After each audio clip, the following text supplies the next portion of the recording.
Hey, it's Olga here from olgadegtyaryeva.com and Productivity for Scientists. This is where you overcome overwhelm, become more productive, get in charge of your day while feeling happy in your life. And the topic of today's video is toxic relationships.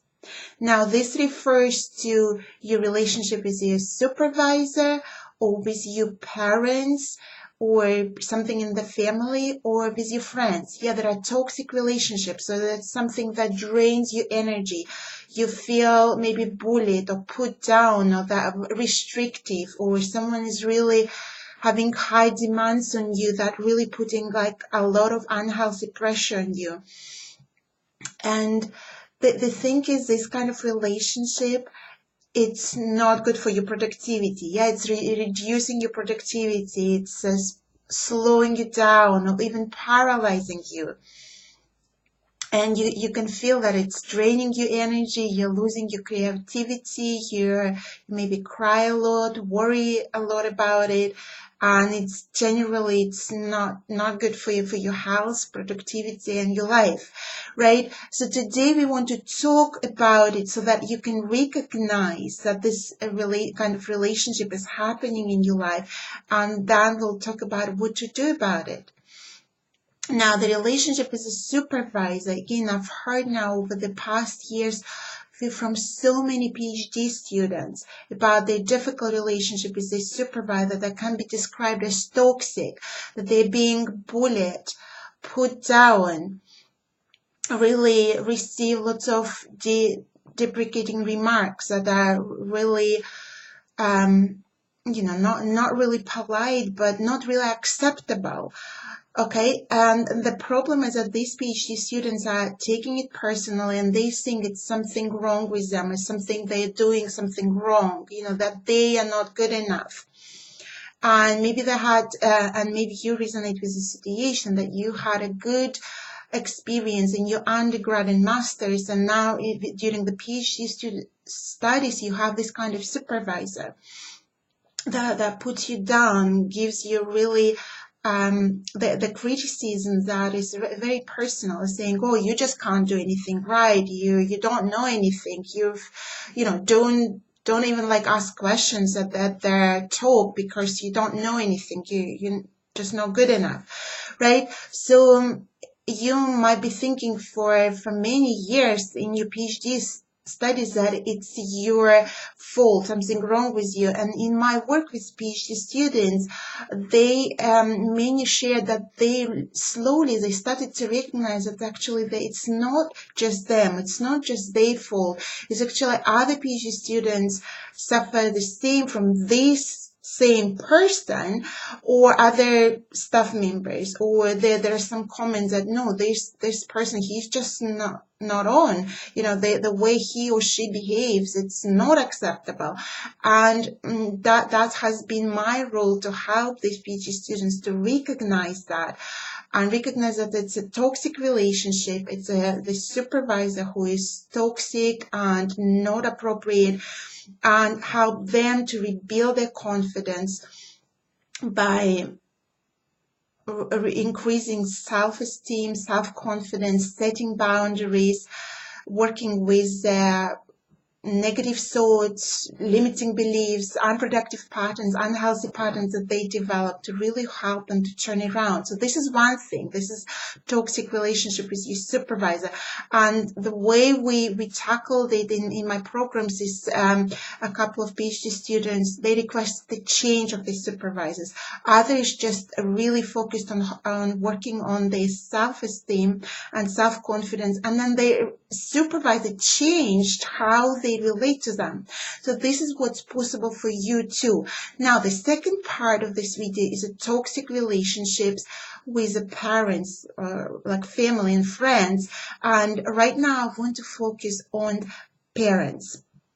And this can play out in such a way that you are not your own person. You're so tangled up with what your parents expect of you or what they want of you, and that you constantly hear their voice in your head, and then you're not free to make decisions, or the decisions you made are not good for you, not healthy, and you're constantly stuck in that negative pattern, like self-deprecating thoughts and putting yourself down. Oh, I can't do anything right.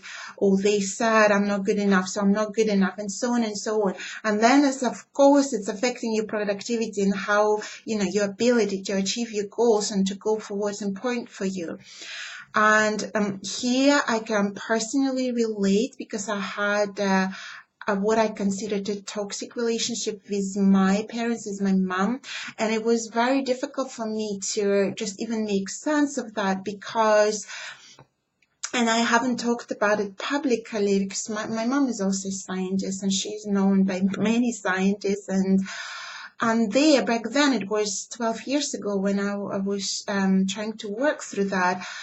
And even earlier, I was maybe sharing with some of the friends or her friends and just really trying to get someone's help, how to deal with that. And they would say, oh, she's such a good person. She helps a lot of people value her, that they would tell me that, oh, no, it's probably you. Or some people would tell me, stop complaining about her. You're annoying, right? So you might relate to this. If you're in this place and you just don't know where to reach out for help, and it's been so unhealthy for you, it could be you're depressed about it, you're really feeling stuck, right? You constantly feel that pressure from your parents to do certain things in a certain way. You don't feel freedom, or you don't feel that inspiration and that you can be you in person. So I want to share the resources that helped me back then. And I would suggest to definitely reach out for professional help. It could be psychotherapy. So this is what I did.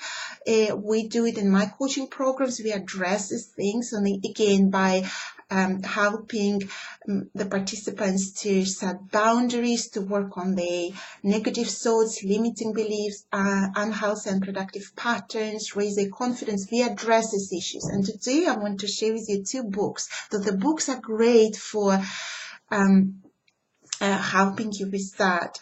And one is The Toxic Parents. So this is this one. And that really, really helped me. So I just got it off my bookshelf. It's exactly as I read it. So I put, newspaper around it so that people on the planes or buses, they don't see what I read because I was embarrassed about it. I still saw that something wrong with me. And this is a great book, and I just read it in such details and wrote notes there, and you see that our pages are folded because I was like, oh my, really? It's not me. I could actually become my own person. I can untangle that difficult relationship.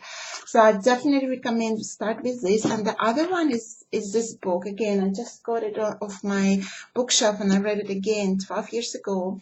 Bad Childhood, Good Life. And what we talk here about bad, this is not like a war or poverty or starvation. This is really refers to, you're being abused in some way. It could be mentally, physically, but bad childhood. But the whole thing, the whole idea in this book is that you can have a good life. All right.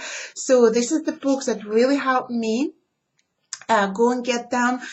Make a start with untangling yourself from your problem. You are good enough. You can have a good life. You can achieve what you want. You can have your own goals. You can go for it. And the resources out there, my coaching programs, books, psychotherapy, someone else's programs.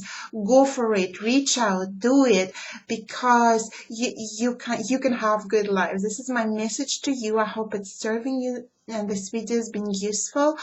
And in the comments below, just post. I know it's a sensitive topic, it's very personal, but post, tell us, maybe you have a toxic relationship in your life or in your work. Share with us. And if you're not yet receiving these strategy videos into your email box, go to my website, olgadegtereva.com. And if you're already there, go to the top, download your free resources, and you will also receive these video strategies straight into your email inbox. This is all for today. Bye.